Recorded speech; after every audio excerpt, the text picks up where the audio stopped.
एक शिप जो पानी पर तैरने के लिए बनी थी, वही पानी उसकी मौत का कारण कैसे बन गया?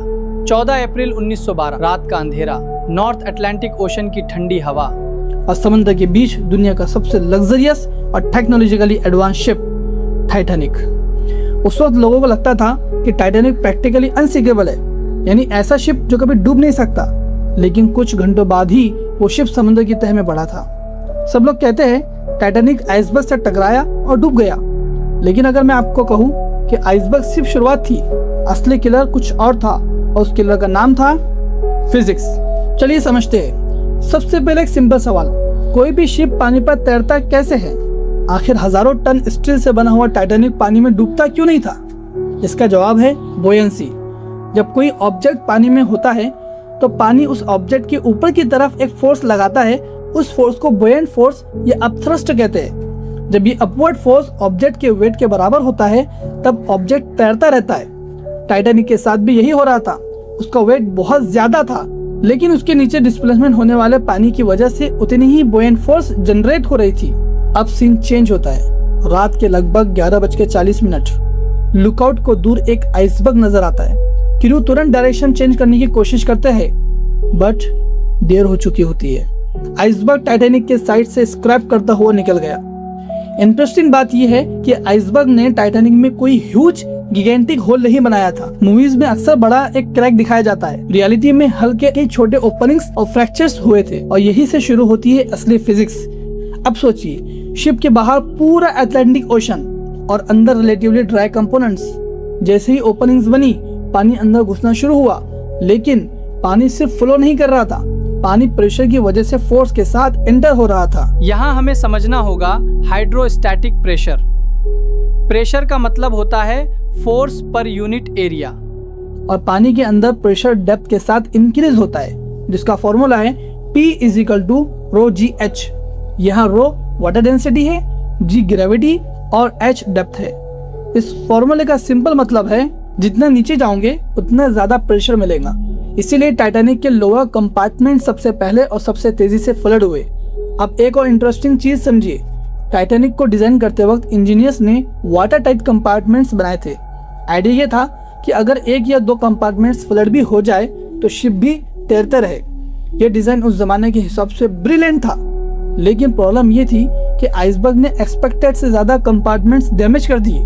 पानी एक कंपार्टमेंट से दूसरे कंपार्टमेंट तक पहुंचने लगा। अब फ्लडिंग चेन रिएक्शन की तरह स्प्रेड होने लगी। अब यहाँ ऑडियंस को लग सकता है कि अगर पानी अंदर आ रहा था तो टाइटैनिक तुरंत क्यों नहीं डूबा? यही सबसे फैसिनेटिंग पार्ट है। टाइटैनिक लगभग 2 घंटे 40 मिनट तक पानी पर बना रहा। क्यों? क्योंकि बुयंसी और वेट के बीच बैटल चल रही थी।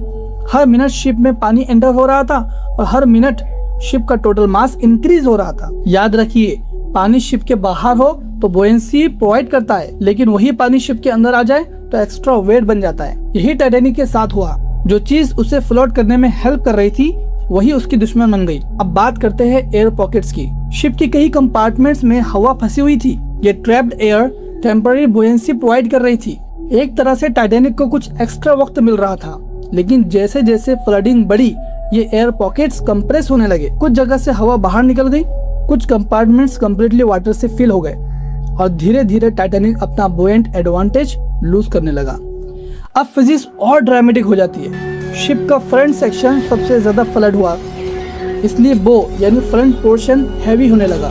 रिजल्ट, टाइटैनिक आगे की तरफ से झुकने लगा।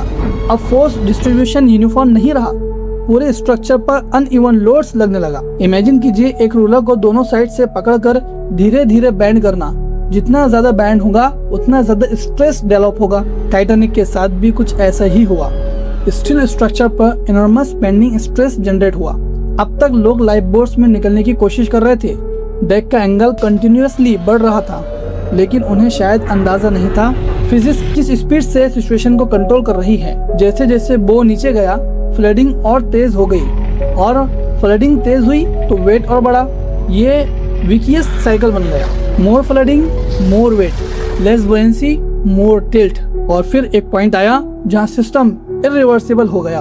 अब टाइटैनिक को बचाना फिजिकली इम्पॉसिबल था। आखिरी मोमेंट में शिप का रियर सेक्शन पानी के ऊपर उठ गया। टाइटैनिक ऑलमोस्ट वर्टिकल पोजीशन में आ गया। अब पूरे स्ट्रक्चर पर अनइमेजिनेबल स्ट्रेस लग रहा था। स्टील और रिवेट्स की स्ट्रेंथ की भी एक लिमिट होती है, और जब स्ट्रेस उस लिमिट से एक्सीड कर जाए तो स्ट्रक्चर फेलियर होता है। आखिरकार टाइटैनिक 2 मेजर सेक्शन में टूट गया।